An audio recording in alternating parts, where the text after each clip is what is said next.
அனைவருக்கும் இதயம் மந்த்ராவின் இனிய கிருஷ்ண ஜெயந்தி வாழ்த்துக்கள். இந்தியா இரண்டாக பிரிக்கப்பட்டதற்கு காங்கிரசும் ஒரு காரணம் என்று NCERT வெளியிட்ட சிறப்பு தொகுப்பில் தெரிவிக்கப்பட்டுள்ளது. 1947 ஒன்றாக இருந்த இந்தியாவில் இருந்து பாகிஸ்தான் பிரிக்கப்பட்ட போது மிகப்பெரிய வன்முறை ஏற்பட்டது. அதில் பல்லாயிரக்கணக்கான மக்கள் கொல்லப்பட்டனர். இதனால் ஆகஸ்ட் 14ஆம் தேதியை பிரிவினை கொடுமைகள் துக்க தினமாக இந்தியா அனுசரிக்கிறது.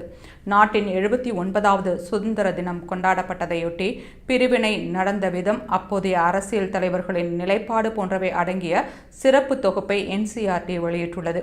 அதில் ஜின்னா, காங்கிரஸ், மவுண்ட் பேட்டன் ஆகிய 3 பேரின் கூட்டு சதியால் பிரிவினை ஏற்பட்டது. பிரிவினைக்கு ஜின்னா பிரச்சாரம் செய்தார்.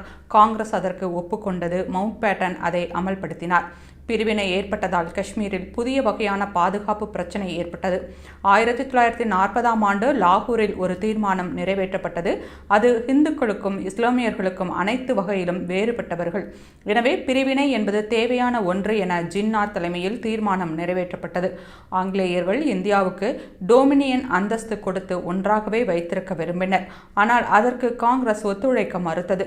முதலில் பிரிவினைக்கு வல்லபாய் பட்டேல் எதிர்ப்பு தெரிவித்தார். ஆனால் அப்போது ஏற்பட்ட வன்முறையை பார்த்து நாடு போர்க்களமாக மாறுவதை விரும்பவில்லை என்று கூறி பிரிவினைக்கு பட்டேல் ஒப்புக்கொண்டார். உள்நாட்டு போர் ஏற்பட்டுவிடக் கூடாது என்பதற்காகவே நேருவும் பட்டேலும் பிரிவினைக்கு ஒப்புக்கொண்டனர் என்று அந்த புத்தகத்தில் தெரிவிக்கப்பட்டுள்ளது. மேலும் அந்த தொகுப்பில் இந்தியாவின் கடைசி வைஸ்ராய் மவுண்ட் பேட்டன் மீது கடும் குற்றச்சாட்டு முன்வைக்கப்பட்டுள்ளது. 1948ஆம் ஆண்டு ஜூலை மாதம்தான் இந்தியாவுக்கு சுதந்திரம் என்று கூறிய அவர் அவசரமாக ஒரு ஆண்டுக்கு முன்னதாகவே சுதந்திரம் வழங்கியதே பிரிவினைக்கு முக்கிய காரணம். இதனால் பல பகுதிகளில் இருந்த மக்களுக்கு தாங்கள் இந்தியாவில் இருக்கிறோமா பாகிஸ்தானில் இருக்கிறோமா என்பதே தெரியவில்லை என்று அந்த புத்தகத்தில் தெரிவிக்கப்பட்டுள்ளது.